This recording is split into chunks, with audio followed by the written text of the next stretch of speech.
John, when you play against a team like that and you see the bounces going how they are, is it just one of those nights where you just hope the bounces were going for your way instead? I don't know. I think you have to earn your bounces. I thought it was just an ugly hockey game, probably by both teams. I guess I'll speak on my team. We were just flat. I mean, right through the lineup.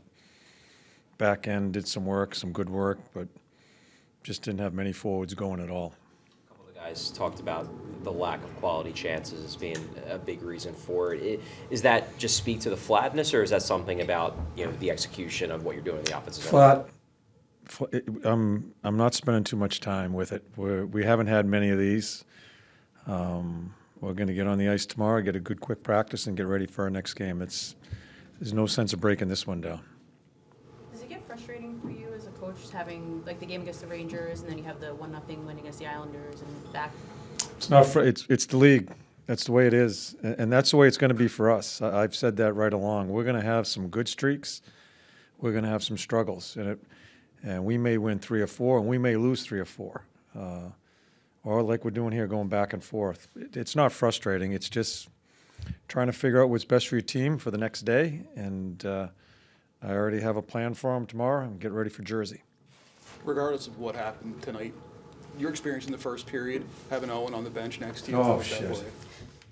Man, that is if you understand the history of this kid and what he's going through, that just puts – talking about losses, this, that, flat, not scoring goals, it doesn't mean a goddamn thing. So I'm thrilled that we're part of it with him tonight. Great kid. He was yelling on the bench. Yeah, I hope for a little bit it helps him, and it certainly puts things in perspective if you understand what he's going through. He looked like he was a little shy. He kind of turned into you. What did you tell him? Yeah, I wanted him to enjoy it. The team was fantastic with him. The whole organization was great with him and the family. Yeah, so I hope he had fun because I hope his family had fun because there's a lot of stuff that they're going through, the kids, sisters, and all that. Yeah, that just I don't even think about the other stuff compared to that. John, we found out this morning, obviously, that Noah Cates is going to be out for a while. Before the injury, you guys have kind of been in something of a forward rotation, guys coming in and out. Now, with him out, unfortunately, but guys are probably going to play longer depending on who's in there. Is this an opportunity for some of those guys to prove? Sure. And the frustrating thing for me with Catesy was we put him on wing. We leaned in him to a little bit about trying to create some offense, and I thought he probably had his best offensive game. Breaks his foot, I think, at the beginning of the second period, plays through it. A little frustrating that we couldn't see him more after playing a pretty good offensive game, but it's going to give people opportunities. And